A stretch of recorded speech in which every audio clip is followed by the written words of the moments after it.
Good morning, students. Up to the last class, we have seen mouth, various structures present in mouth like the teeth, tongue and their functions. Second one, esophagus. And we also have seen the stomach.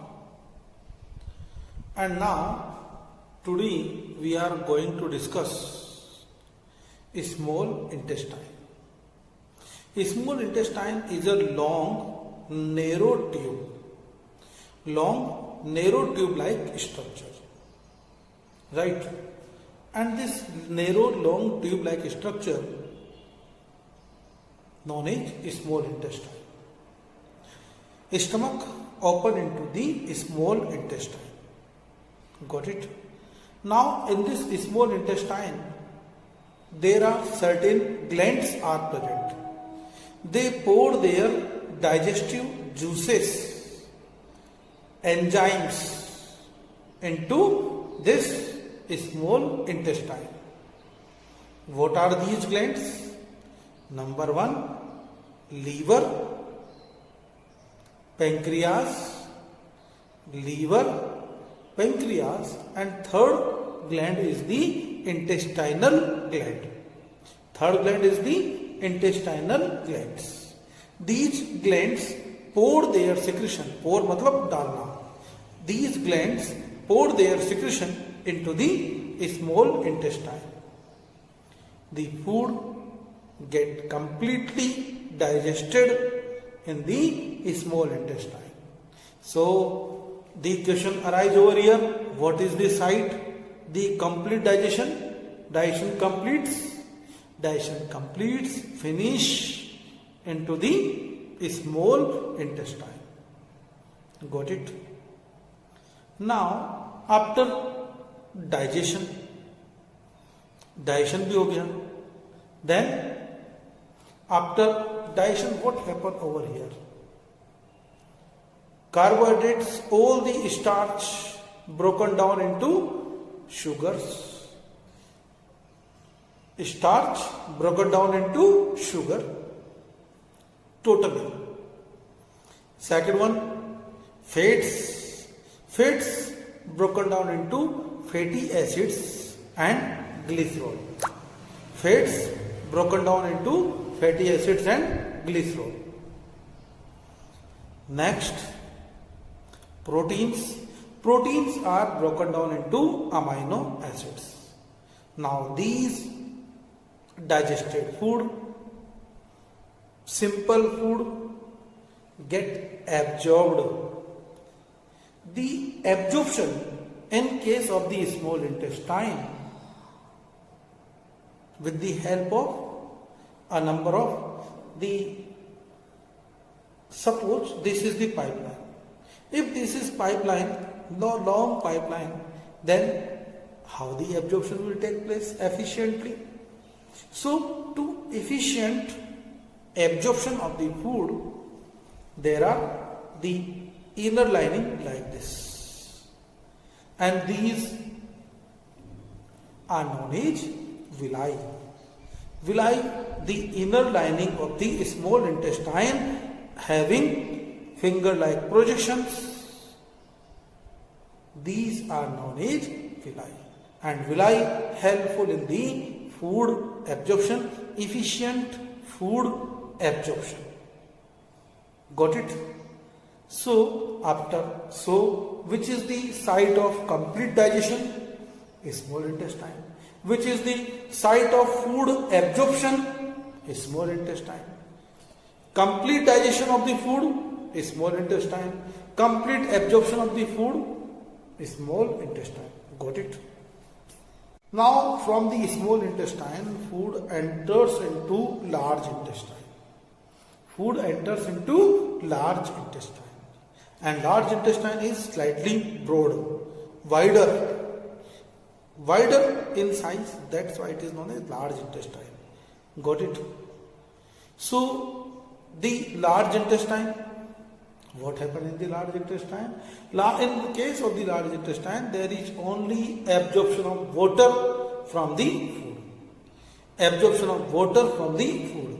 And certain food items like the vitamins are absorbed over here because it is wider in size, and a number of symbiotic bacteria. We have learnt now. Symbiotic bacteria, rhizobium. There are a number of symbiotic bacteria also present in our body, in our large intestine, colon part especially. So these bacteria release certain enzymes, the certain vitamins, and these vitamins are absorbed in the large intestine. The last part of the large intestine is the rectum, and rectum open outside through the anus. Anus, undigested food eliminate, thrown out through the anus, and in the form of feces.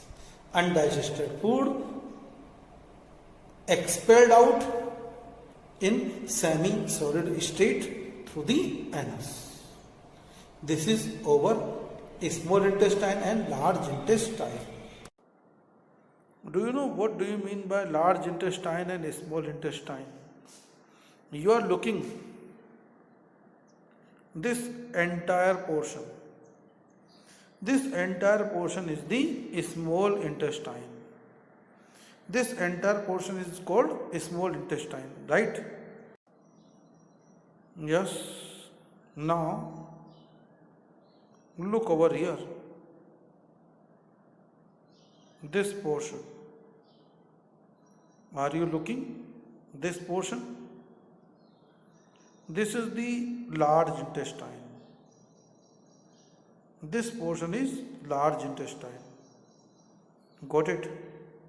This portion is the large intestine. And this one, you are looking, this portion is called as anus. Rectum. This portion is called as rectum. And rectum, opening of the rectum is called as anus. Opening of the rectum is called anus. This is the liver. This one is liver. Got it?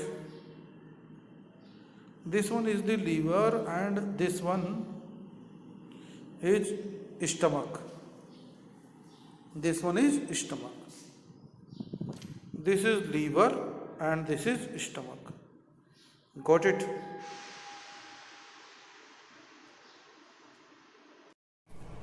Now we are going to discuss glands. What are the glands? The special organs present in our body to secrete digestive juices. Digestive juices, special material. These such kind of the organs which produce or secrete digestive juices are known as glands. And there are several glands present in our body. In our course, there are the glands are digestive glands.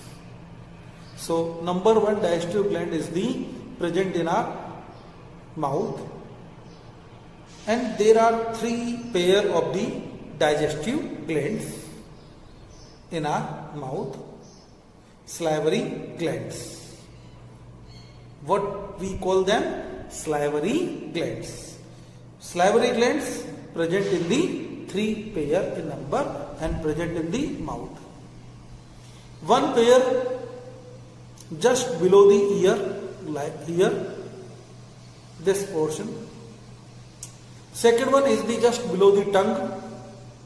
Third one just below the lower jaw. Just below the lower jaw. So these are three pair of the glands, salivary glands. Salivary glands secrete saliva, which makes the food moist. And The mixing of the saliva with the food material is the function of tongue. Tongue mix the saliva with the food. The saliva contains an enzyme known as salivary amylase. Amylase, because it is present in the saliva, so it is known as salivary amylase. This salivary amylase enzyme responsible for breakdown of starch.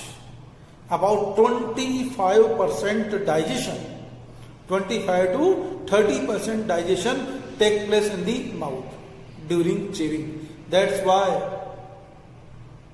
we should chew our food slowly and slowly. Got it? Because saliva digests the starch and convert it into sugar. That's why when we prolong chewing the food, the taste of food becomes sweet in taste. Got it? So we can perform an activity, action of saliva. We will take wheat flour, kneaded wheat flour, wheat paste you can say, atta, and take in a test tube. Take in a test tube. Right? Now, in one test tube, we put some iodine over here. We have learned in last chapter. When we put iodine over here, what color will it change? Yes, blue-black. It turns blue-black in color due to presence of the starch. Got it? Starch turn blue iodine color into blue-black. Now, put some saliva, about 2 ml of the saliva in a test tube and shake it well, put for some time. After some time you will observe it, there is no change. After saliva mix ho gaya, salivary amylase act on the flour, wheat flour. Now put iodine over here. We will observe it, there is no change in the iodine color, solution color. Why? Because there is no starch. All the starch digested by the salivary amylase. Salivary amylase also known as ptyalin. Salivary amylase also known as ptyalin. So this salivary amylase enzyme, now salivary amylase break down starch into sugar. Then we can test the sugar over here.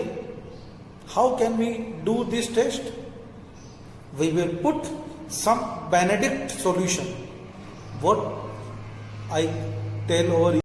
They change the color of Benedict solution. It's showing the